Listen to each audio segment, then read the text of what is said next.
Yeah, I think the conflict for this century is centralization versus decentralization. Yeah. We've moved on from capitalism versus communism. Now it's centralization versus decentralization. Mm. What Davos represents is an attempt to centralize. They want World Economic Forum. They want the International Monetary Fund. They want the World Bank. They want the World Health Organization. They want global institutions of unelected public officials or unelected officials to to impose global regulations and to centralize things. And to continue the Cantillon effect, because they're all Cantillionaires, right? That's where they come from, and so this is where they're going, and this is always a recipe for disaster. And we know this from nature. Anytime you see centralization in nature, it ends up in failure. So you need decentralization, you need variety, you need diversity. That's what gives strength. And of course, Bitcoin is decentralization. So Bitcoin is very much on the other side of this conflict.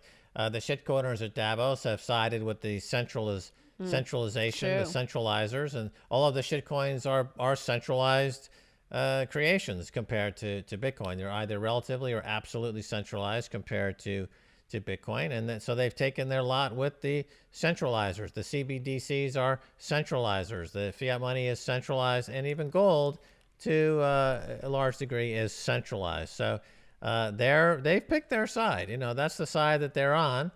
Then there's the decentralized side, and the decentralized side is picking up a lot of steam in the global south, right? El Salvador, Central America, Nigeria. These countries are now part of the decentralized pushback with Bitcoin against the global north. One thing I'll also say about Davos is that because we're back into a post trillions of dollars money printing spree. So remember, we talked about 2008, 2009 was the global financial crisis, and we had the introduction of quantitative easing and TARP and all sorts of. George Bush sent $600 to every family in America, or every taxpayer, or something like that. And then you had the consequences, which was the huge boom in agricultural prices, and you saw the Arab Spring. Well, in 2011, as this crisis was unfolding, at Davos in January 2011, you saw the headlines were that the Davos man calls for $100 trillion. Remember, they said the world needs $100 trillion credit facility.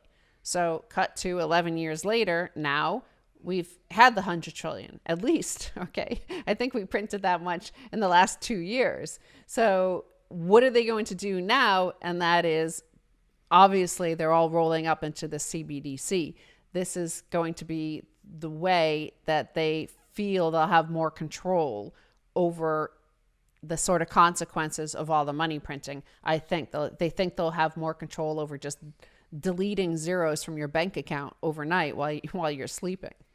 Yeah, exactly. That's the game plan, is the CBDC, to swap out all the fiat money for central bank digital money, and then you've got total surveillance. As somebody in Davos remarked this week, Pfizer is developing some kind of pill with a tracking device that would track everybody's quote unquote health in real time, to give them, as he says, total control, total insight into everybody at the same time. Okay, that's just centralization. That is centralization. It goes through a central database, and then that database is manipulated in certain ways to create more cantillionaires and more cash flow for the cantillionaires. And that's the plan.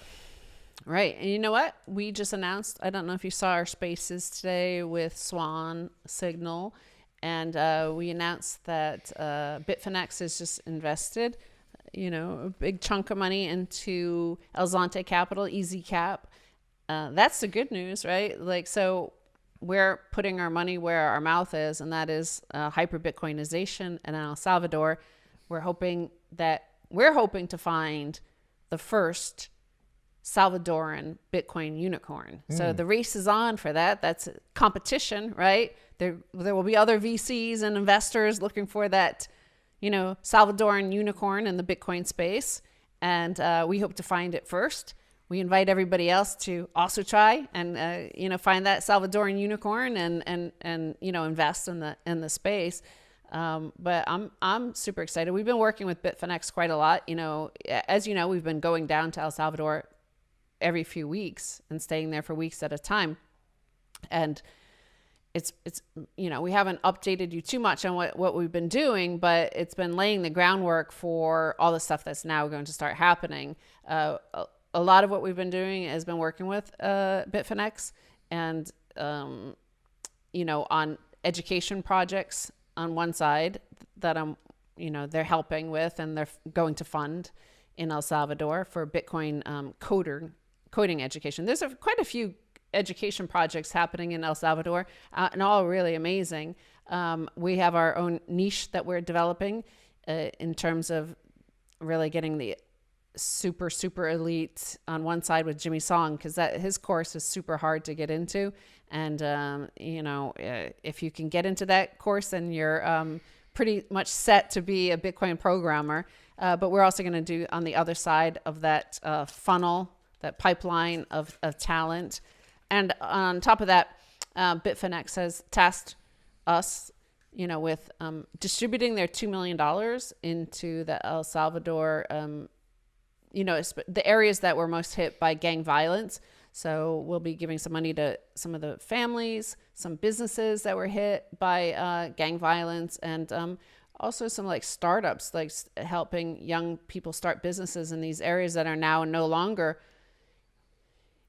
suffering under extortionists and thugs. Yeah, this is now the beginning of the realization of a lot of the seeds we've been planting. But the goal of finding the first Salvadoran unicorn is a great goal, a very exciting goal. And we know that one or two or more exist, and we've had a great luck in the past finding. We have through Bitcoin Capital 1, 2, and 3, I think we've discovered 6 or 7 unicorns, including Kraken, which we invested in at a $5 million valuation back in, 8 years ago or so. So if we can find some Salvadoran unicorns, and I have high confidence that we will, that's going to be great for El Zonte Capital. It'll be good for everybody, right? Because Bitcoin is type 1 money. That's there's really only room for one type 1 money at a time. And Bitcoin's here. The dollar blew itself up in February 26th. So that's gone. That's no longer type 1 money.